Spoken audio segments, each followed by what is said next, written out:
E aí, vamos falar sobre o complexo problema de funding do SBPE da Caixa e quais são as soluções que estão sendo desenhadas para resolver essa questão no curto, médio e longo prazo, nesse banco que tem mais de 2/3 de participação no mercado de crédito habitacional brasileiro e funciona como o maior propulsor da construção civil.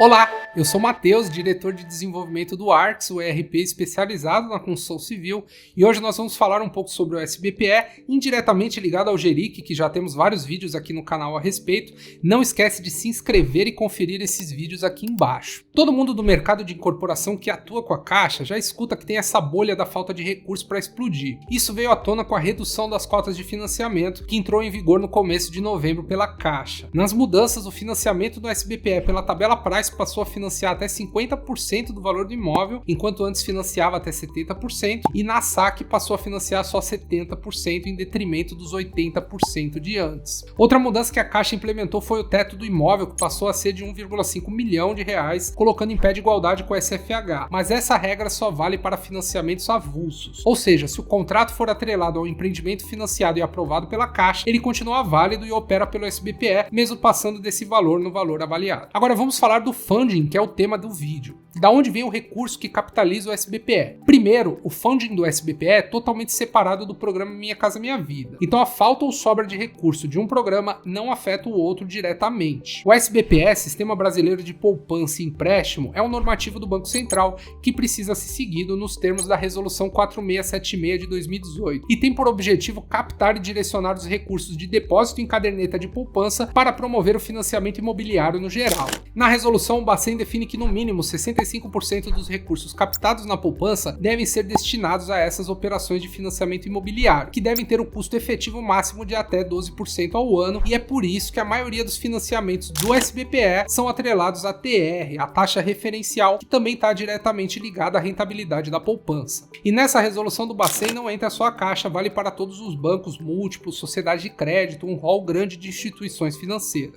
Então aqui temos o primeiro problema de recurso do SBPE. O seu funding está majoritariamente ligado à poupança, que vem sofrendo saques recordes, muito acima da curva que era prevista pelos economistas ao longo dos anos. Só em setembro de 2024, os saques da poupança superaram os depósitos, gerando um déficit de 7,1 bilhões de reais, ou seja, sacaram muito mais do que depositaram. E na contramão disso, a demanda pelo SBPE só cresce, ampliando esse rombo. Nesse ano, até setembro, foram mais de 627 mil contratos assinados com a Caixa, já liberando mais de 175 bilhões de reais em financiamento, um aumento de 28,6% com relação ao mesmo período do ano passado. Então a conta não fecha, o recurso diminui e a demanda aumenta. A Caixa vai além do exigido na resolução do Bacen e complementa esse funding com o mercado de capitais, visto que a Caixa pertence ao Estado e desempenha um papel social no país ao fomentar a construção civil, que no segmento bancário não entrega o maior lucro atingível. O elemento principal nessa linha são as letras de crédito imobiliário, o LCI. Porém, a Caixa argumenta que ficou mais difícil captar recurso nessa modalidade porque o Conselho Monetário Nacional mudou o prazo mínimo dessas operações no começo desse ano de 3 para 12 meses e depois acabou reduzindo para 9. Essa mudança afastou investidores pequenos que buscavam rentabilidade no curto prazo e não querem ter o recurso bloqueado por muito tempo, visto que investidores grandes não se interessam muito por essa modalidade de investimento, ainda mais em tempos que a Selic está com rentabilidade superior ao custo efetivo de um financiamento do SPE. Ou seja, não fica um investimento muito interessante, mesmo apesar da LCI ser isenta de IR. Só essa mudança do prazo do LCI gerou uma queda de 18 bilhões de reais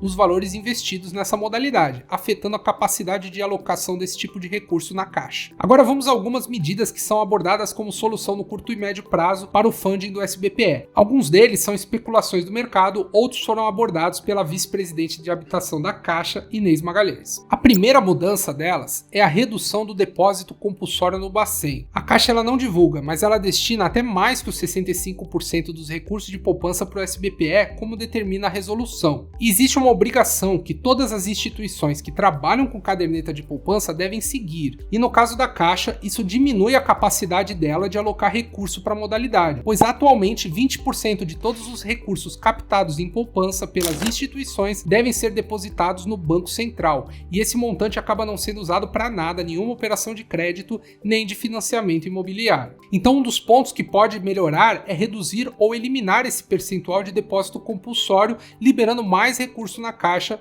para alocação ao SBPE. O segundo ponto é justamente do LCI que falamos agora há pouco. O mercado quer flexibilizar o prazo de carência das letras de crédito imobiliário e de repente até permitir uma regra distinta de sua principal concorrente no mercado de capitais, que é a LCA, que está ligada ao agronegócio e possui prazo de carência de 9 meses igual à LCI. Um terceiro ponto que o presidente da Caixa chegou a comentar mais cedo em um evento da Abra Inc., mas ainda não há uma proposta específica, é o problema da fuga de investimentos para outros perfis de bancos e instituições financeiras, principalmente bancos digitais, que entregam rentabilidades maiores, mas que não participam do SBPE nem oferecem nenhum tipo de crédito imobiliário. E nesse meio tem até algumas modalidades de investimentos atreladas à habitação, como CRI, certificados de recebíveis imobiliários, que acabam não devolvendo sequer um centavo para o mercado em forma de financiamento habitacional. Então talvez venha como uma solução mitigadora disso é uma potencial regulação do Banco Central nessa questão, forçando esses participantes do mercado financeiro a destinar parte dos recursos ao financiamento habitacional ou ao SBPE. Isso acabaria tornando a rentabilidade desses investimentos um pouco menos interessante e talvez trazer uma retomada dos investimentos em poupança, que só sofrem com queda ao longo dos anos. Esses pontos abordam mais especificamente soluções de curto e médio prazo para esse estouro já consumado, mas para a gente pensar no longo prazo, precisa repensar totalmente o funding do SBPE como um todo no sistema financeiro nacional. O Banco Central vai ter esse desafio enorme de trazer um mix interessante de funding para o SBPE e deverá envolver diferentes modelos de captação, inclusive permitindo às instituições fazerem um mix dessa destinação, por exemplo, com fundos imobiliários, a flexibilização dos prazos de investimentos mínimos e máximos permitidos, ampliar a segurança jurídica da securitização dos ativos da instituição no setor, como com relação à venda de carteiras de cobrança e de repente até viabilizar a captação externa de recursos no mercado internacional, pois apesar dessa modalidade de investimento não ser muito rentável, ela é considerada de baixo risco, principalmente pela garantia real atrelada à operação, que faz com que o seguro do financiamento seja mais em conta. E aí, você trabalha com a SPE? Quais são as expectativas na sua empresa ao longo dos próximos anos e o que acha que seriam as soluções melhores para esse problema de funding do programa? Deixa aqui nos comentários e se inscreve no canal para ficar por dentro de outros vídeos. Até mais!